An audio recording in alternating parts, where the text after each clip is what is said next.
Alors bonjour tout le monde, mon nom est Stéphane Fournier, je suis physiothérapeute en compagnie de mon illustre collègue et associé Dominique Labelle. Bonjour, bonjour. Physiothérapeute aussi et bien sûr tous les deux chez Accès Physio.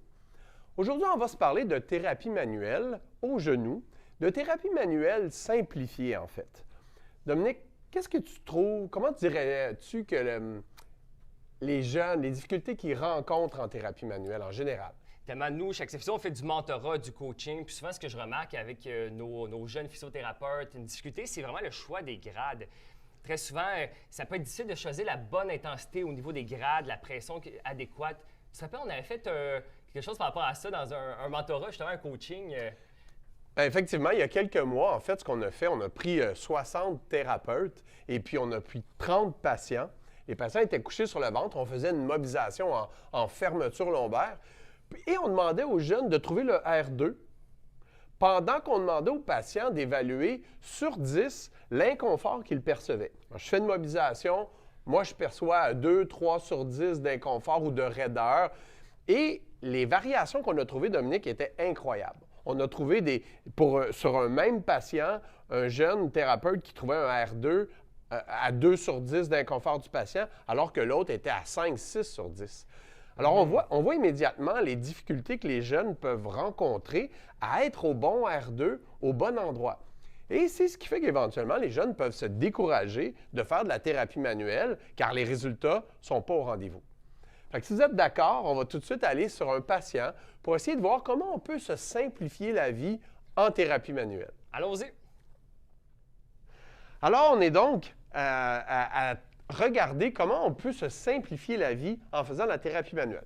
Toujours avec Dominique Labelle, physiothérapeute, et Marilyn, une de nos thérapeutes à la clinique qui a accepté généreusement de faire le modèle ce matin. Alors, si on essaie de regarder les principes fondamentaux de la thérapie manuelle, on regarde la surface articulaire, on fait des mobilisations accessoires en fonction des surfaces articulaires. Où c'est difficile, comme on disait, c'est de trouver des R1, trouver des R2, introduire les grades 1, 2, 3, 4 à travers ça, c'est difficile. Alors, si on pouvait se simplifier la vie en étant le plus possible au bon endroit dans nos mobilisations. Alors, nous, ce qu'on préconise, c'est d'installer en tout temps le patient en fin de mouvement. Toujours installer le membre, l'articulation en fin de mouvement permis. Alors, on se dit, par exemple, je m'installe en extension du genou et je recherche un maximum de 2, 3 sur 10. Très important, Dom. Absolument, dans le respect de la douleur du patient. Il faut toujours regarder le non-verbal du patient et valider avec lui pour être sûr qu'on est dans le 2, 3 sur 10. Puis tellement bon point aussi de travailler en fin de mouvement. Je trouve que c'est ça qui fait la différence souvent entre d'avoir des meilleurs résultats et avoir moins de résultats, par exemple. Puis on nous montre pas trop ça dans nos cours de thérapie manuelle, d'installer le patient en fin de mouvement. Alors, si on vient, par exemple, sur une pièce anatomique et on veut gagner l'extension fémoro-tibiale. Alors, on se rappelle que notre tibia a les surfaces concaves, alors que notre fémur a les surfaces convexes. Donc, lors de l'extension, le tibia voudrait faire un glissement antérieur, alors que le fémur voudrait faire un glissement postérieur. Alors, nous, on installe le genou en extension permise et on va effectuer un glissement postérieur du fémur, toujours en fin d'extension. Si on se transpose donc sur un vrai humain qui aurait par exemple un 10 ou un moins 10 degrés, un flexum au genou, alors on va installer l'extension. Et toi, Marilyn, tu nous dirais où est ton 2, 3 sur 10 d'inconfort. Parfait. Alors, on suppose qu'il est environ ici. Première chose que j'aime faire, relâcher la barrière musculaire. Alors, doucement, Marilyn, je vais te demander de pousser ton talon dans la table, faire une flexion du genou résisté pour relâcher nos ischio-jambiers, relâcher nos gastrocs et briser cette barrière musculaire-là avant d'arriver à la barrière articulaire. Absolument. Et là, je m'installe dans mon extension permise. Alors, toi, patiente, tu t'assures de me dire où est ton 2, 3 sur 10 de raideur. Et tout au long du traitement, je valide. Ça va être donc un glissement postérieur du fémur, patient en décubitus dorsal. Je fais mes glissements.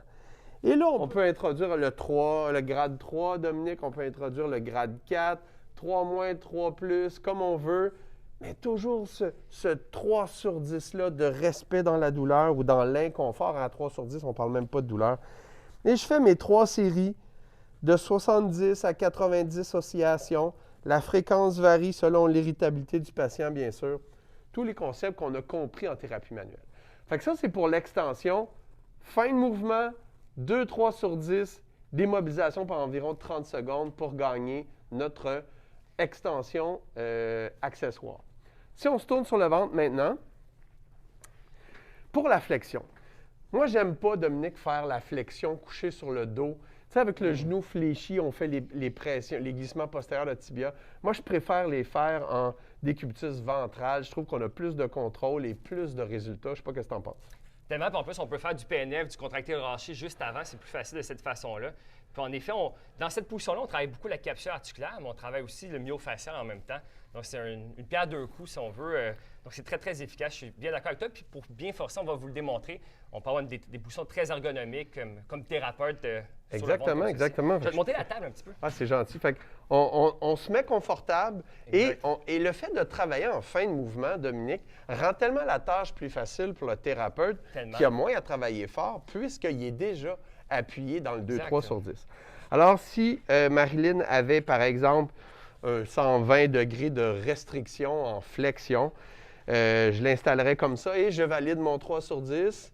Parfait, Marilyn, on est à 3 sur 10 et je valide tout au long du traitement, Dominique, parce que parfois, à force de mobiliser, l'irritabilité peut s'installer. Absolument. Et je veux m'assurer que je suis toujours à 3 sur 10. À ce moment-là, je reviendrai ou je prendrai une pause pour m'assurer que je reste dans le 3 sur 10. Alors, je t'ai installé ici. Je brise d'abord ma barrière myofaciale en faisant du PNF. On pousse Marilyn en extension doucement à un 25-30 de force maximum. C'est toujours sous-maximal, une petite contraction exacte. C'est important de dire aux patients de faire une petite contraction légère parce que des fois, ils peuvent pousser et se faire mal. Donc, de dire tout doucement, fais une petite contraction, 25-30 de ta force. Exact. Dans cette position-là, je vais donc, après 4 ou 5 contractions musculaires pour relâcher quadriceps, tout ce qui est antérieur en myofacial, je vais ensuite bien m'installer ergonomiquement. Dans mon 3 sur 10, j'installe mes glissements postérieurs purs du tibia sur le fémur. Exact. Moi, ce que j'adore faire, Dominique, c'est aussi pas oublier nos capsules postéro-internes, postéro-externes, nos cas de ménisque, etc., post-opératoire. Oui, on travaille la flexion. Souvent, on oublie nos mouvements combinés. Exact. C'est tellement nécessaire dans le quotidien aussi, quand on change de direction, par exemple, quand on marche, dans les escaliers, dans le sport, c'est super important. Donc, il ne faut vraiment pas les oublier, en effet. Là. Donc, une flexion, une abduction et un glissement qui serait postéro-externe pour gagner notre mobilité capsulaire. Et ça fait de la capsule postéro-externe. Et ça fait toute la différence entre un traitement qui évolue pas. Exact. Parce que quand est-ce qu'on est purement en flexion, presque jamais, il y a toujours des composantes de torsion, d'ABD, d'ADD. Alors, pour l'adduction, on ferait une flexion, adduction et un glissement postéro-interne, toujours à 3 sur 10, toujours en fin de mouvement, et environ 30 secondes de mobilisation, là, 70 à 90 oscillations. Moi, c'est une fréquence que j'aime bien. On peut y aller avec des grades 4 qui sont de plus petites oscillations, des grades 3 qui sortent un petit peu plus des grandes variations dans l'amplitude. Alors, toujours dans l'optique, Dominique, où ce qu'on fait nos sessions de thérapie manuelle, moi, j'aime bien faire des 3 séries de 30 secondes, on l'a dit tout à l'heure. Mais qu'est-ce que tu fais, toi, entre les mobilisations, là, entre les séries de mobilisation? J'aime bien faire des tractions. Les tractions, c'est un outil qu'on peut utiliser pour plusieurs articulations. C'est très, très bénéfique pour relâcher, pour enlever un peu de compression dans l'articulation, justement. Montre-nous ça. Donc, par exemple, après avoir fait quelques mobilisations en PKB, comme on vous a démontré, d'ailleurs, on peut utiliser d'autres prises aussi. Par exemple, quelqu'un qui a une jambe un peu plus lourde, comme celle-ci, par exemple. Et si on revient aux tractions, tout simplement, on peut stabiliser le fémur. Et j'aime bien faire des petites tractions. Donc, je viens tirer dans l'axe comme ceci. On peut même faire des petites rotations en même temps pour venir relâcher. Et ça fait du bien. Comment ça va comme ça, Marilyn? Donc, tout doucement comme ceci.